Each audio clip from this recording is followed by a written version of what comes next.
Singapore's path in climate negotiations has always been strategic, but as the 29th Conference of the Parties, COP29, approaches, the stakes have risen. In Azerbaijan this November, COP29 is shaping up as a defining moment in global climate finance.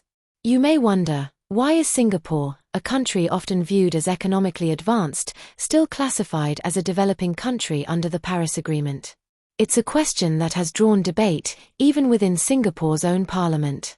Today, we'll uncover what this means for Singapore's role in climate finance, its complex relationship with international obligations, and how the nation plans to navigate the pressing demands for climate action amid rising financial targets.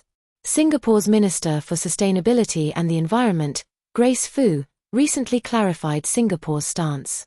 Although Singapore holds the title of a developing country, exempting it from obligatory financial contributions to less developed nations, Ms. Fu emphasized that Singapore will continue to contribute voluntarily to global climate initiatives.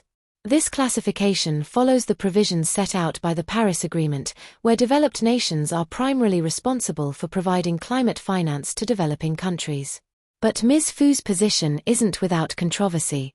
During a parliamentary exchange in April 2023, Workers' Party MP Leon Pereira questioned why Singapore, with its high GDP per capita, might claim from, rather than contribute to, the Loss and Damage Fund.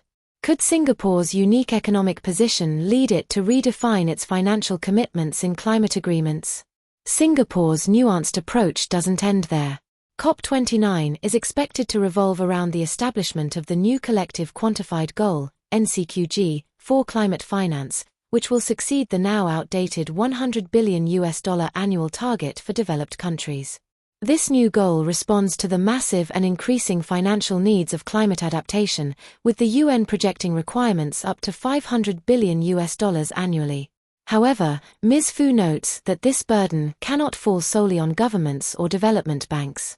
Instead, Singapore has set up initiatives such as the Financing Asia's Transition Partnership, a blended finance platform aimed at generating $5 billion for green infrastructure projects across Asia.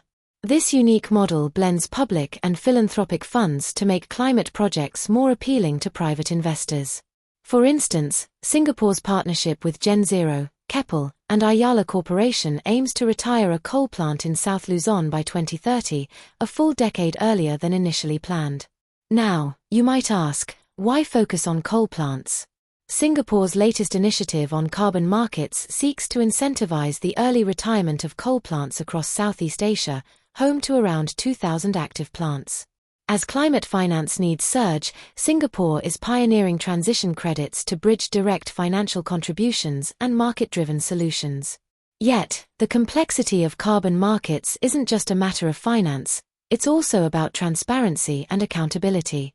This brings us to a pivotal aspect of COP29, negotiations on Article 6 of the Paris Agreement, which governs international carbon trading.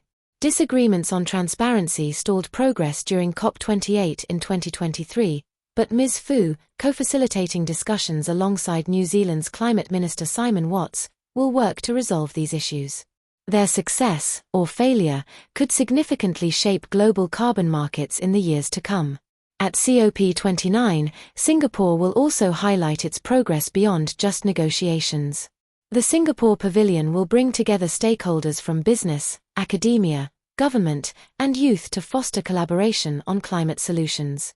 As observers speculate on the potential impact of the US presidential election, set for the 5th of November 2024, on COP29 outcomes, many questions remain.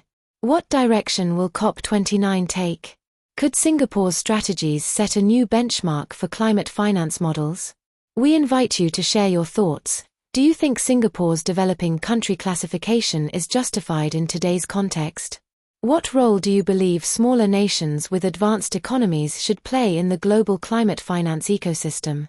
If you found this exploration engaging, don't forget to like, share, and subscribe to 2230 for more detailed news analysis, and join us in the comments to discuss this important topic.